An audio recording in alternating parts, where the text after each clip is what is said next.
وَلَقَدْ أَرْسَلْنَا نُوحًا إِلَىٰ قَوْمِهِ إِنِّي لَكُمْ نَذِيرٌ مُّبِينٌ أَلَّا تَعْبُدُوا إِلَّا اللَّهَ إِنِّي أَخَافُ عَلَيْكُمْ عَذَابَ يَوْمٍ أَلِيمٍ وَقَالَ الْمَلَأُ الَّذِينَ كَفَرُوا مِنْ قَوْمِهِ مَا نَرَاكَ إِلَّا بَشَرًا مِثْلَنَا وَمَا نَرَاكَ اتَّبَعَكَ إِلَّا الَّذِينَ هُمْ أَرَاذِلُنَا بَادِيَ الرَّأْيِ وَمَا نَرَىٰ لَكُمْ عَلَيْنَا مِنْ فَضْلٍ بَلْ نَظُنُّكُمْ كَاذِبِينَ وَلَقَدْ أَرْسَلْنَا نُوحًا ہم نے بھیجا نوح کو إِلَىٰ قَوْمِهِ اس کی قوم کی طرف إِنِّي لَكُمْ بے شک میں ہوں تمہارے لیے نذیر مبین ڈرانے والا کھول کر اللہ تعبدوا إِلَّا اللَّهَ یہ کہ تم عبادت نہ کرو مگر اللہ کی انی اخاف علیکم بے شک میں اندیشہ کرتا ہوں تم پر خوف کرتا ہوں تم پر عذاب یوم علیم بڑے دن کے دردناک عذاب سے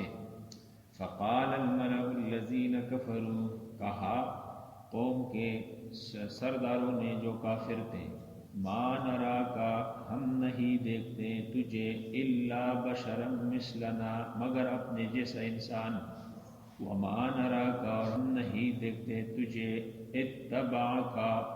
کہ اتباع کیا ہو تیرا الا الذین مگر ان لوگوں نے ہم اراذلنا جو ہم میں اراذلنا رذیل ہیں بادی الرأی اور سرسری رائے رکھنے والے ہیں وما نرا لکم اور ہم نہیں دیکھتے لکم تمہارے لیے علینا اپنے اوپر من فضل کوئی فضیلت بل نظنکم کاذبین بلکہ ہم تو یقین کرتے ہیں تمہارے بارے میں کاذبین کہ تم جھوٹے ہو وَلَقَدْ أَرْسَلْنَا نُوحًا إِلَىٰ قَوْمِهِ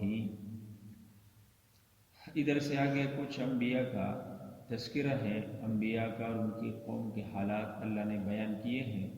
جن میں سے پہلے نمبر پہ حضرت نوح علیہ السلام کا واقعہ یہاں اس رکوع کے ابتدائی آیات سے شروع ہو چکا ہے حضرت نوح علیہ السلام کا واقعہ اور اس کے اندر جو حکمتیں اور جو فوائد تھے لوگوں کے لیے وہ سورہ اعراف کے اندر گزرا ہے غالباً 8 یا 9 رکوع میں وہاں آپ نے سنا ہے حضرت نوح علیہ السلام یہ 10 قرن بعد حضرت آدم علیہ السلام کے آئے ہیں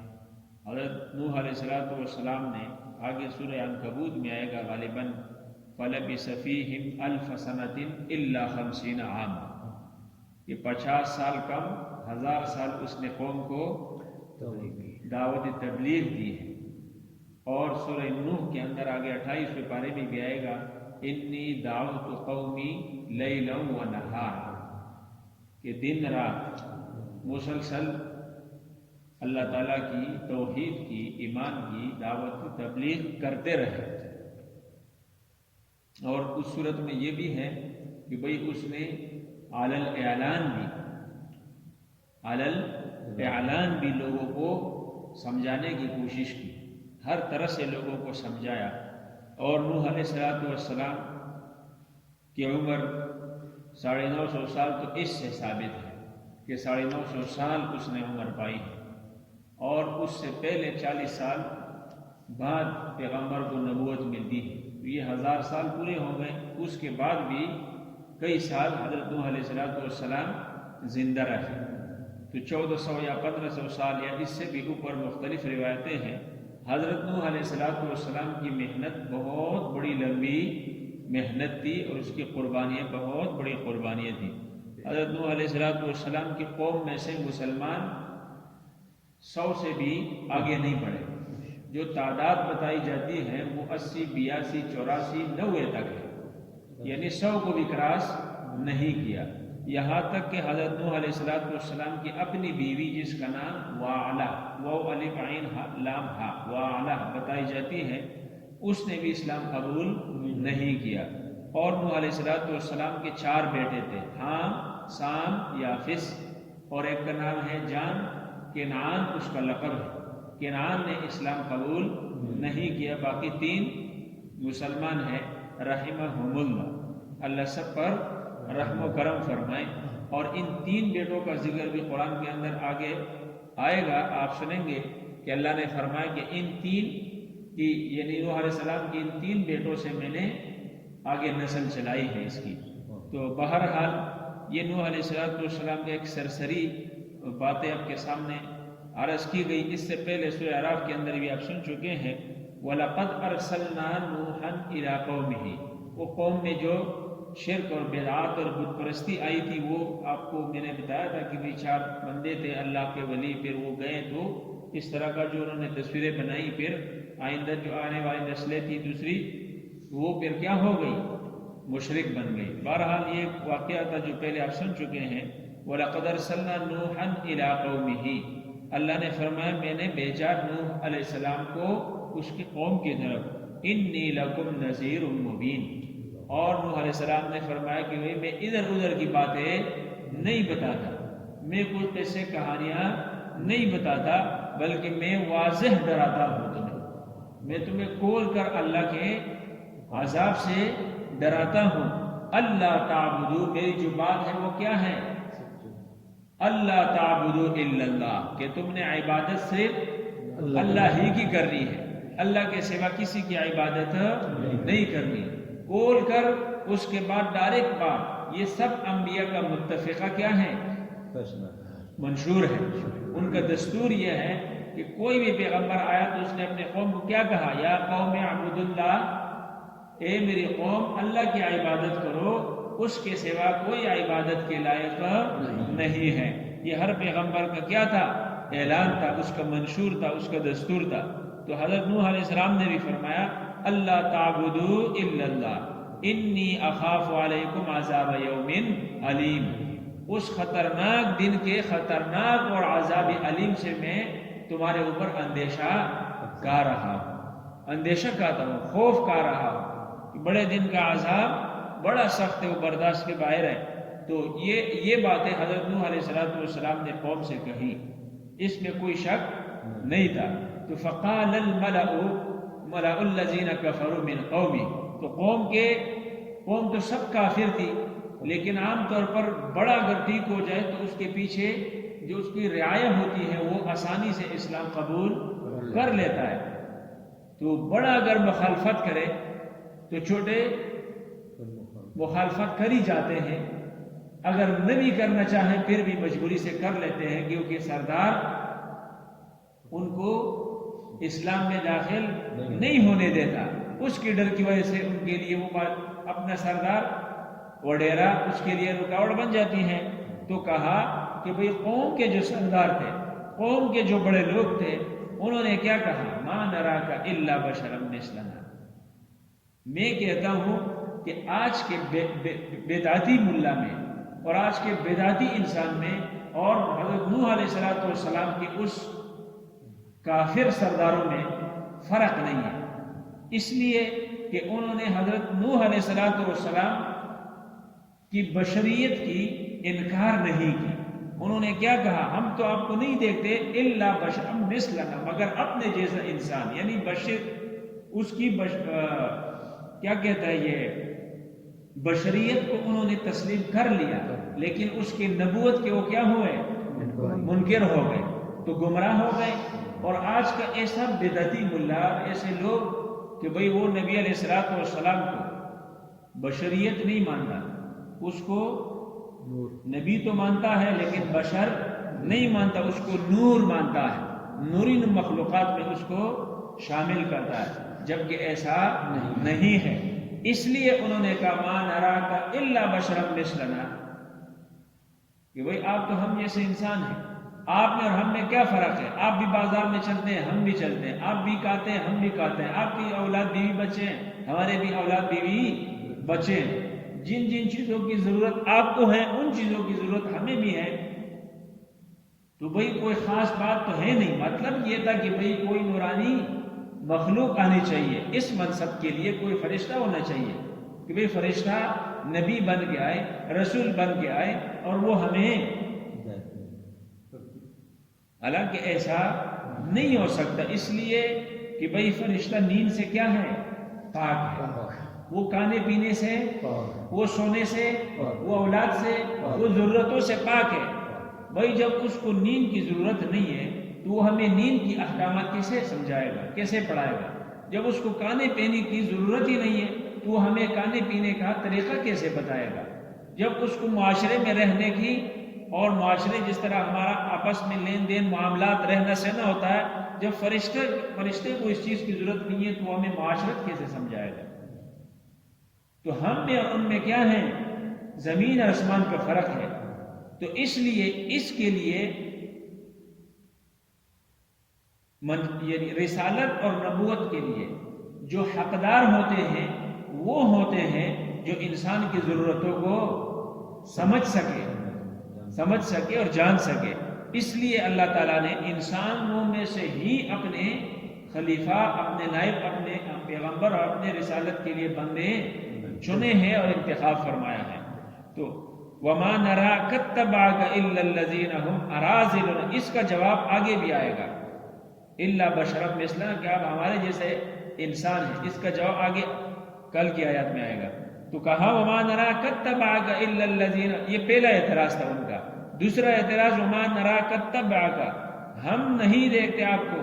مگر اتباع جو جن لوگوں نے آپ کی ہیں وہ تو ہم میں سے گٹھیا لوگ ہیں، وہ تو ہم میں سے رذیل لوگ ہیں، وہ تو جو کمزور لوگ ہیں جن کے ساتھ ہمارا اٹھنا بیٹھنا نہیں ہے اور نہ ہو سکتا ہے، نہ ان کو ہم اپنے ساتھ بٹھانے کے لیے تیار ہیں، نہ ان کے ساتھ ہم کھاتے ہیں نہ پیتے ہیں، اس لیے کہ ہم بڑے لوگ ہیں۔ مطلب ان کا یہ تھا کہ دیکھو یہ بڑا منصب ہے نا، یہ تو کم سے کم وہ بندہ ہوتا جس کے پاس دولت ہوتی،